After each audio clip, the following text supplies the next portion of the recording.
کہ دیکھیں نا، انسان پر اگر کوئی شخص نیکی کر دیتا ہے، احسان کر دیتا ہے، تو انسان اس کے سامنے پھر گردن نہیں اٹھا سکتا کہ یار یہ میرے مشکل وقت کا دوست ہے، اس نے میرے ساتھ نیکی کی ہے، کبھی بھی گردن نہیں اٹھائے گا، جھکا کے رکھے گا۔ تو اگر عام کوئی نیکی کر دے تو اس کے سامنے انسان کبھی گردن نہیں اٹھاتا، تو جو رب ساری نعمتیں عطا فرمائے، جو کہے کہ تیری تخلیق میں نے کی، تجھ سے پہلوں کو بھی پیدا میں نے کیا، تیرے لیے زمین کا بچھونا بھی میں نے بچھایا، آسمان کی چھت بھی میں نے لگائی، تیرے لیے زمین سے ساری اناج کو، پھل کو، کھیتیوں کو نکالا بھی تیرے لیے، اب تو اس طرح کر کہ تو میری عبادت کر، تو میری بارگاہ میں جھک جا۔ بہت سارے نشے لوگوں کو لگے ہوئے ہوتے ہیں، ہر آدمی کوئی نہ کوئی نشہ کرتا ہے، کوئی دولت کا کرتا ہے، کوئی شہرت کا کرتا ہے، کوئی اپنی تعریف کا نشہ کرتا ہے، دو چار لوگوں سے تعریف سن کے مطمئن ہو جاتا ہے۔ ناراض تو نہیں ہو گیا اس جملے سے؟ آپ کرتے ہیں لوگ دولت کا نشہ بھی، یہ جب نقصان ہوتا ہے تو بندے بیمار نہیں ہو جاتے؟ پیسے ڈوب جاتے ہیں تو لوگ بیمار نہیں ہو جاتے؟ تو اس کا مطلب یہ ہوتا ہے کہ نشہ ٹوٹ گیا ہے۔ اب بہک ہوئے ہیں نا تھوڑے سے تو کانپتے ہیں، تڑپتے ہیں، پریشان۔ نشئی اسی طرح ہی کرتا ہے نا، نہیں ملتا تو پریشان ہوتا ہے۔ یہ سارے نشے ہیں، مختلف قسم کا نشہ۔ ہم مانتے نہیں اس بات کو، تسلیم نہیں کرتے، کیونکہ تسلیم کرنا بڑا مشکل کام ہے۔ اس کے لیے تو بڑی ساری چیزیں جو ہیں وہ دبوچ کے اور بڑی سارے رستے پھلانگ کے آنا پڑتا ہے، تو بڑا مشکل ہے ماننا، ورنہ کرتے ہیں ہم، ہمارا مزاج ہے۔ یہ گھومنے پھرنے کا، دنیا دیکھنے کا بھی ایک نشہ ہے، یہ بہت ساری باتیں کرنے کا بھی ایک نشہ ہے، گپ شپ کا بھی ایک نشہ ہے۔ دو چار لوگوں کی جب تک پگڑیاں نہ کھول لیں، بعض لوگوں کو نیند نہیں آتی۔ یہ غیبت کا، چغلی کا، بددیانتی کا، یہ بھی ایک نشہ ہے۔ اس پر ملا رومی رحمۃ اللہ نے بڑا کلام لکھا ہے، وہ کہتے ہیں مانگ کے کھانے کا بھی نشہ ہے، مانگ کے کھانے کا بھی نشہ ہے۔ وہ کہتے ہیں کہ ایک بھیک مانگنے والی خاتون تھی، تو بادشاہ کے پاس بھیک مانگنے آئی، تو بادشاہ کو پسند آ گئی، اس نے شادی کر لی۔ اب اس کو عادت تھی بھیک مانگ کے کھانے کی، تو وہ کنیزوں سے کہا کرتی تھی کہ فٹافٹ نہ روٹی لے کے آیا کرو، میں 2-3 دفعہ مانگوں تو پھر لایا کرو، کیونکہ ایک نشہ ہے نا، تو میں مانگوں 2-4 دفعہ تو پھر۔ تو انسان بہت سارے نشے کرتا ہے، یہ مانتا نہیں۔ یہ موبائل، یہ فیس بک، یہ سارے نشے ہی ہیں۔ اپنی فوٹو لگا لینا، سارا دن اسی کو دیکھتے رہنا۔ اور بڑے بڑے سیانے بندے جو وزادار ہیں، بڑے وزادار لوگ ہیں، لیکن وہ بھی سنجیدگی کے قائل نہیں، اس طرح کے نشوں کا شکار ہیں۔ یہ سارے نشے ہیں جو ہم نے پال لیے ہیں۔ ہمارے صوفیاء، ہمارے بزرگ فرماتے ہیں کہ تم اس طرح کرو، اگر سارے نشوں سے بچنا چاہتے ہو تو سجدے کا نشہ شروع کرو، سجدے کا نشہ شروع کرو۔ یہ نا اقبال کہتے ہیں، عطار ہو، رومی ہو، رازی، آپ بات کو سمجھیں، عطار ہو، رومی ہو، رازی ہو، غزالی ہو، کچھ ہاتھ نہیں آتا بے آہ سحر گاہی۔ کہتے ہیں بہت بڑا صوفی ہو جیسے فرید الدین عطار تھے، بہت بڑا تصوف کا امام ہو جیسے امام غزالی تھے، بہت بڑا تفسیر کا استاد ہو جیسے امام رازی ہو، عطار ہو، رومی ہو، رازی ہو، غزالی ہو، پر کچھ ہاتھ نہیں آتا بے آہ سحر گاہی۔ اگر سویرے اٹھ کے روتا نہیں نا اللہ کی بارگاہ میں، اگر تہجد نہیں نہ پڑھتا، تو کچھ ہاتھ نہیں آتا بے آہ سحر گاہی۔ پھر اس کو کوئی چیز نصیب، میری بات کی سمجھ آ رہی ہے آپ حضرات؟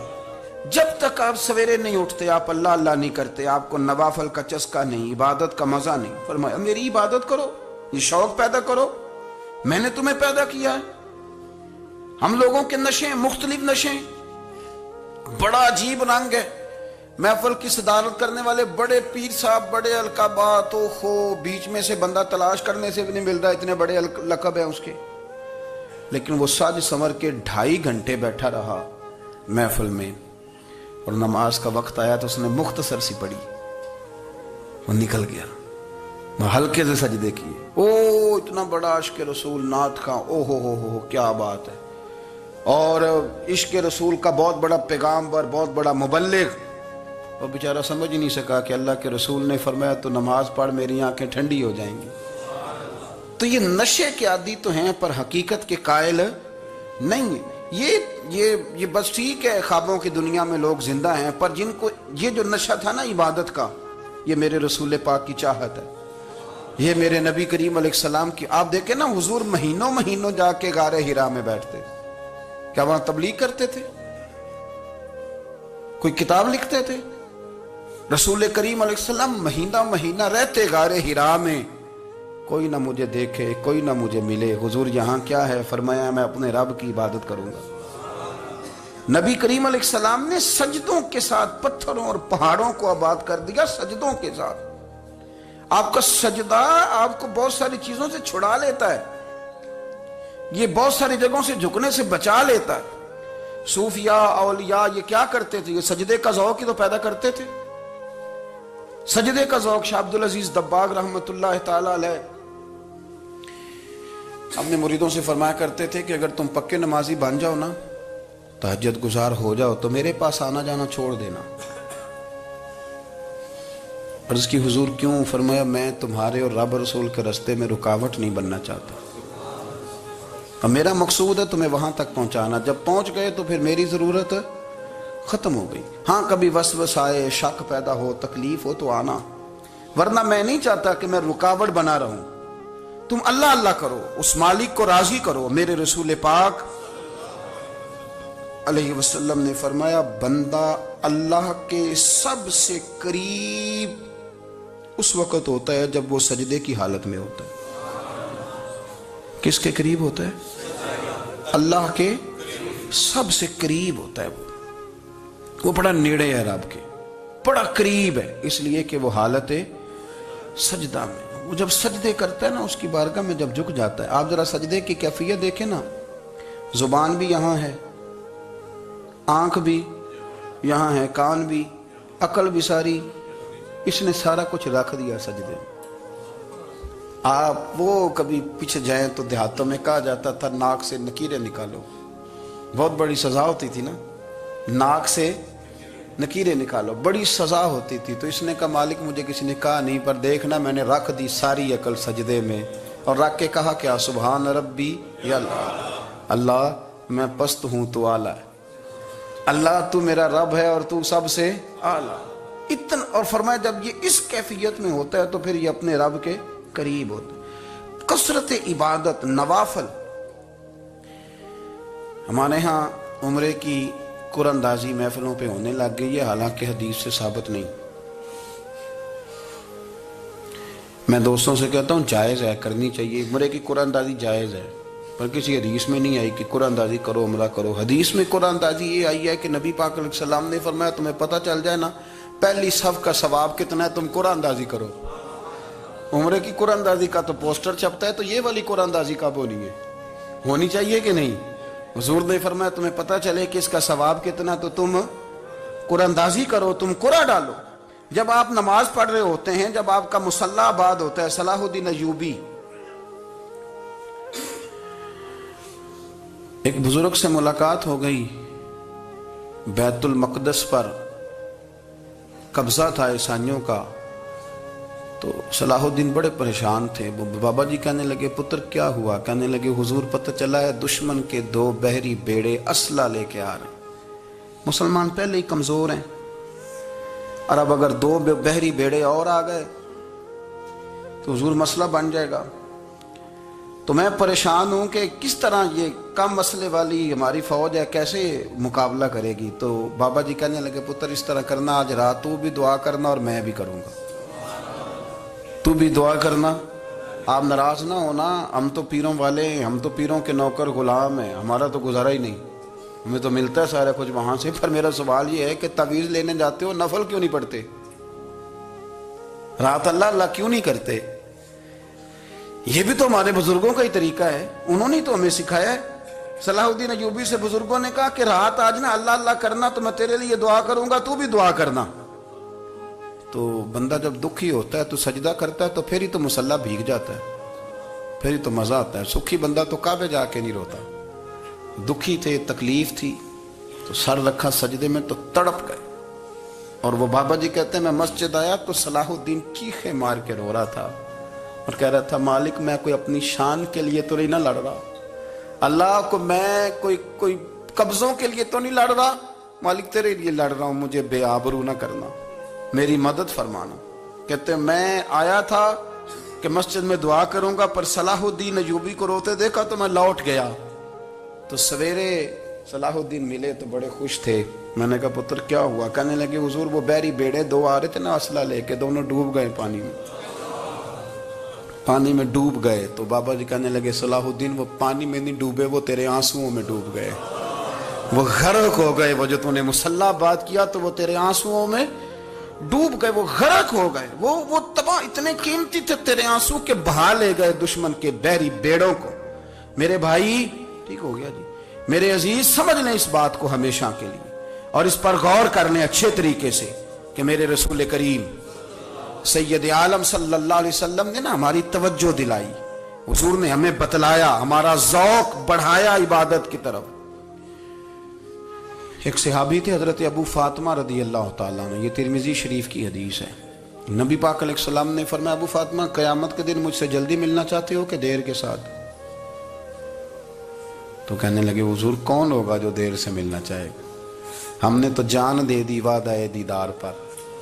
اعلیٰ حضرت فرماتے ہیں جان دے دی وعدہ اور نقد اپنا دام ہو ہی جائے گا۔ مجھے لگتا ہے کہ یہ سودا نقد و نقد ہو جانا ہے، چونکہ ہم نے جان دے دی وعدہ دیدار پر۔ آپ نے وعدہ کیا تھا کہ مریں گے تو پھر زیارت ہوگی، تو مر گئے ہم زیارت کی خاطر۔ جان دے دی وعدہ دیدار پر، تو نقد اپنا دام ہو ہی جائے گا۔ اے رضا ہر کام کا ایک وقت ہے، دل کو بھی آرام ہو ہی جائے گا۔ تو حضرت ابو فاطمہ رضی اللہ تعالیٰ عنہ سے نبی پاک صلی اللہ علیہ وسلم نے فرمایا جلدی ملنا چاہتے ہو کہ دیر سے؟ عرض کی حضور فٹافٹ ملنا ہے، میں نے قیامت کے دن آپ سے جلدی ملنا ہے۔ تو نبی پاک علیہ السلام نے فرمایا پھر اس طرح کرنا، دنیا میں رہ کے سجدے زیادہ کرنا، پھر سجدے زیادہ کرنا، قیامت میں ملاقات جلدی ہو جائے گی، قرب ملے گا تمہیں۔ اپنے بچوں کے اندر دیکھیں نا، ہم شوق پیدا کرتے ہیں، ہمیں صحیح لفظ نہیں بولنے آتے پر ہم بچوں میں شوق پیدا کرتے ہیں کہ پتر ڈاکٹر بن جائے گا تو بڑا نفع کرے گا، تو لوگوں کی خدمت کرے گا، ملک و ملت کی خدمت کرے گا، تیرے ابا کا نام روشن ہوگا، تیرے دادا کی تعریفیں ہوں گی۔ ہم یہ ذوق پیدا کرتے ہیں، ہم اپنے نوجوانوں کے اندر یہ فکر پیدا کرتے ہیں، انہیں ہم سمجھاتے ہیں کہ میاں جب تم پڑھو گے محنت کرو گے تو فلاں آدمی کی طرح تمہارا نام ہوگا۔ یہ جتنا ذوق ہم بچوں کے اندر ان چیزوں کا پیدا کرتے، ہمیں حکم ہے کسی طرح ہم ذوق پیدا کریں کہ پتر نماز پڑھے گا تو اللہ راضی ہو جائے گا، تو سجدہ کرے گا۔ دیکھیں نا میرے رسول کریم علیہ السلام نے فرمایا 7 سال کے بچے کو مسجد لے کے جاؤ، یعنی اسے شوق دلاؤ، اس کے اندر یہ خاصیت پیدا کرو کہ اس کا دل کرے مسجد میں جانے کا، اس کے اندر یہ خصوصیات لاؤ کہ وہ ہمارے ہاں نا ہر چیز کو پرموٹ کیا جا رہا ہے، ہر چیز کو، یعنی سر سنگیت سکھانے کے لیے اکیڈمیاں بن گئی ہیں، ہر شے پرموٹ ہو رہی ہے، عبادت کا جذبہ کم ہوتا جا رہا ہے، اللہ کا ذوق ہمارے اندر نہیں رہا۔ اور اتنا مشکل ہم نے اپنے لیے بنا لیا ہے کہ وہ بندہ جو بڑی زبردست مذہبی گفتگو کر رہا تھا اور تگڑی بات کر رہا تھا، کیا بات ہے، لیکن نماز کے بارے میں کمزوری دکھا جاتا ہے، نوافل کے بارے میں وہ چپکے سے نکل جاتا ہے۔ امام احمد بن حنبل رحمۃ اللہ تعالی علیہ، مسند امام احمد بن حنبل 14 جلدوں میں ہے مارکیٹ میں، اور مجھے تو خیر پسندی بڑی ہے، میں نے تو کئی دفعہ پڑھی ہے، اور کیا بات ہے امام احمد بن حنبل کی، کیسے تگڑے قسم کے محدث تھے، اور اللہ نے کتنا انہیں اعزاز عطا فرمایا ہوا تھا۔ یہ کوڑے بھی کھاتے تھے دین کی خاطر، سارا کرتا لہو سے بھر بھی جایا کرتا تھا، بڑا اعزاز والا شخص تھے، بڑے اعزاز والے، حدیثیں جمع کرنا، حدیثیں لکھنا، حدیث پڑھانا، سارا دن رہتے تھے، کہہ سکتے تھے کہ میں کر تو رہا ہوں کام، اور حدیث بھی موجود ہے کہ عالم عابد سے افضل ہوتا ہے، پر اس کے باوجود امام احمد بن حنبل رحمۃ اللہ علیہ 300 نفل فرض نمازوں کے علاوہ پڑھا کرتے تھے، 300 نوافل روز پڑھا کرتے تھے۔ ان کے بیٹے نے کہا ابا جی مکان خریدنا ہے تو کوئی جگہ کہاں کر کے لوں، بہت ساری آبادیاں، تو فرمایا پتر وہاں لینا جہاں مسجد قریب ہو۔ میرے رسول کریم سید عالم صلی اللہ علیہ وسلم اتنا پسند کرتے مسجد کو، اتنا پسند کرتے نماز کو کہ رسول کریم صلی اللہ علیہ وسلم تہجد کی نماز بھی پڑھتے، پھر حضور فجر کی نماز بھی پڑھتے، نبی پاک وتر کو الگ کر کے پڑھتے، عشاء کے ساتھ نہیں پڑھتے۔ یہ تو ہم اس لیے اجازت دی ہمارے بزرگوں نے کہ بعد میں اٹھے گا کون علیحدہ وتر پڑھنے کے لیے، عشاء کے ساتھ پڑھ لیں۔ وتر پڑھتے، تہجد پڑھتے، فجر پڑھتے، اشراق پڑھتے، چاشت پڑھتے، پھر مغرب کی نماز کے بعد 6 رکعت اوابین پڑھتے، پھر رات کو صلاۃ اللیل پڑھتے۔ سیدہ عائشہ صدیقہ کہتی ہیں زمانہ سو جاتا اور میرے رسول مصلی بچھا کے کھڑے ہو جاتے۔ او یار، کھیتی باڑی کر کے نہیں، محنت مزدوری کر کے نہیں، جناب عائشہ کہتی ہیں میں یہ بھی دیکھتی کہ حضور ایک آیت شروع کرتے تو ساری رات اسی کو پڑھتے، اور میری نظر جاتی تو قدم مبارک پہ ورم آ جاتا۔ یار نماز پڑھ پڑھ کے، اتنی مشقت کر کے، اتنی جد و جہد کر کے ورم آ گیا، یا رسول اللہ اتنی محنت کیوں کرتے ہو؟ فرمایا افلا اکون عبدا شکورا، کیا میں اپنے رب کا شکر گزار بندہ نہ بنوں؟ صحابہ کا ذوق عبادتوں کا، ریاضتوں کا، تلاوتوں کا، طبیعت ہے ان کی، وہ ایک دوسرے کو، حضرت مولا علی شیر خدا کرم اللہ تعالی وجہہ الکریم کے زمانے میں روم کے بادشاہ نے کہا یار یہ مسلمانوں کا پتہ تو کرو، یہ آخر کیوں اتنے زیادہ مجاہد ہیں؟ اس زمانے میں جاسوس بھیجنے کا مزاج تھا، اب تو جاسوس پکڑا جاتا ہے، اب تو جاسوس، اور جاسوسی کا شوق ویسے آج بھی ہے۔ عرض کروں تھوڑی سی بات اس عنوان سے، پتہ کیا ہمارا مسئلہ ہے؟ ہم جہاں جاتے ہیں نا وہاں تھوڑی خوشبو سونگھنے کی کوشش کرتے ہیں، وہ کیا ہے تو یہ کیا ہے تو ادھر کیا ہے تو تھوڑا سا ادھر کیا ہے۔ میرے رسول پاک پڑھیے درود شریف، سارے پڑھیے ذرا زور سے، صلی اللہ تعالی۔ نبی پاک علیہ السلام نے فرمایا جاسوسی نہ کرنا ورنہ تم بندوں کو خراب کر دو گے، اور فرمایا اس طرح نہ ہو کہ تم کسی کے اب کھول نہ نکلو تو تمہارے پہلے کھول جائیں۔ یہ جو ذوق ہے نا یہ ختم کریں، چھوڑیں، مطلب آپ کس چکر میں پڑے ہوئے ہیں؟ اتنی زیادہ توجہ کرنے کی کیا ضرورت ہے؟ نے کام سے کام رکھیں، اس میں بندہ تھوڑا سا نا آسان رہتا ہے۔ یہ جو بہت زیادہ ٹٹولنے والے لوگ ہوتے ہیں نا وہ بےچارے پھر عمر ٹٹولتے ہی گزار دیتے ہیں، اس لیے کہ مزاج ہی بہت پکا ہے، بوری کا منہ کھول کے اندر تک ہاتھ ڈالنا، تو پھر کئی دفعہ سامنے سے بچھو بھی لڑ جاتا ہے، خرابی ہوتی۔ تو جاسوسی کی جاتی تھی، اس نے بھی جاسوس بھیجے، کیونکہ قبیلوں کے لوگ تھے، کچھ مسلم کچھ کافر، پہچانے نہیں جاتے تھے لوگ، تو کچھ لوگ اس نے بھیجے، انہوں نے آ کے نا تحقیق کی، ریسرچ کری کہ آخر ماجرا کیا ہے، تو واپس جا کے انہوں نے رپورٹ دی نا روم کے بادشاہ کو۔ اس رپورٹ کا ایک جملہ بڑا شاندار ہے، وہ کہنے لگا بادشاہ ہمیں مسلمانوں کی کوئی سمجھ نہیں آئی، ہمیں کوئی سمجھ نہیں آئی۔ انہوں نے کہا کیوں نہیں سمجھ آئی؟ کہنے لگے یار عجیب بندے ہیں، جب رات مصلی پہ بیٹھتے ہیں تو یوں لگتا ہے ان کا دنیا سے رشتہ ہی کوئی نہیں، کوئی کسی کو نہیں جانتا، کوئی اپنے دکھ سنا کے رو رہا ہے، کوئی اپنی بات کر کے رو رہا ہے، لگتا ہے کہ ان کا کوئی رشتہ ہے ہی نہیں جب مصلی پہ بیٹھتے ہیں۔ اور فرمایا جب سویرے یہ جہاد کرنے نکلتے ہیں تو لگتا ہے ان سے زیادہ دلیر ہی کوئی نہیں، حالانکہ جو مصلوں پہ رونے دھونے کے لوگ ہوتے ہیں وہ کئی دفعہ جہاد میں کام نہیں کرتے، لیکن عجیب لوگ ہیں کہ رات کے راہب ہیں، دن کے مجاہد ہیں، کوئی سمجھ نہیں آتی۔ میرے عزیز، ان لوگوں نے مصلی آباد کر کے رکھا، تلاوتیں ان کا ذوق رہی، منظر روز پڑھنا، اسباق پڑھنا، وظائف پڑھنا، یہ ان کا ذوق رہا۔ اعلیٰ حضرت بریلوی رحمت اللہ نے 1000 کتاب لکھی ہے، لیکن الوظیفۃ الکریمہ کے نام سے جو وہ صبح و شام وظائف پڑھتے تھے وہ الگ انہوں نے ان کو بیان کیا، پابندی کے ساتھ اپنی اللہ اللہ کرتے تھے۔ شیخ شہاب الدین سہروردی رحمت اللہ علیہ، اس پر ایک بندے نے اعتراض کیا، اس نے کہا جی آپ کس قسم کے صوفی ہیں، مرید بیٹھے ہیں اور آپ وہاں نفل پڑھ رہے ہیں؟ یہ بھی بڑا مسئلہ ہوتا ہے نا، جو بندہ ملنے آتا ہے وہ اپنے ٹائم کے حساب سے آتا ہے، اور پھر اس کا یہ بھی خیال ہوتا ہے کہ پیر صاحب جو ہیں وہ چونکہ درویش ہیں تو نہ انہیں روٹی کھانی چاہیے نہ سونا چاہیے، چونکہ وہ درویش ہیں، اور ہم چونکہ درویشوں کے ماننے والے ہیں لہذا ہمارا یہ طریقہ ہونا چاہیے کہ جیسے ہم کہیں درویش ویسے ہی کر جائے۔ حالانکہ جس کو آپ درویش کہیں گے آپ اس کی مانیں گے، آپ منوائیں گے نہیں، ہمارا مزاج ہوتا ہے۔ شیخ شہاب الدین پر لوگوں نے اعتراض کی، حضور لوگ ملنے آئے ہیں، زیارت کرنے آئے ہیں، یہ بندے دعا کرانے آئے ہیں، اللہ اللہ کرانے آئے اور آپ نفل پڑھ رہے ہیں، کیا جملہ ہے، کیا حسن ہے، کیا خوبصورتی ہے۔ فرمانے لگے رب رسول سے مانگنے کے لیے مصلی بچھایا ہے، اگر وہاں سے مانگوں گا نہیں تو تمہیں دوں گا کیا؟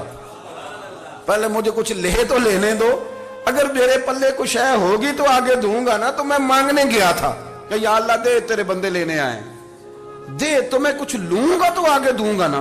لیکن ہمارا یہ سٹیٹس, یہ مزاج, یہ شعور نہیں ہے. گپیں, کہانیاں, داستانیں, گفتگو, خطابت, واز, کیا بات. لیکن اگر کچھ کرنے کا کام ہو تو وہ نہیں ہم سے ہوتا. میرے نبی کریم علیہ الصلوۃ والسلام نے مصلی سے دل لگانے کا درس دیا. حضور نے توجہ دلائی. صحابہ اس ذوق کے حامل لوگ تھے.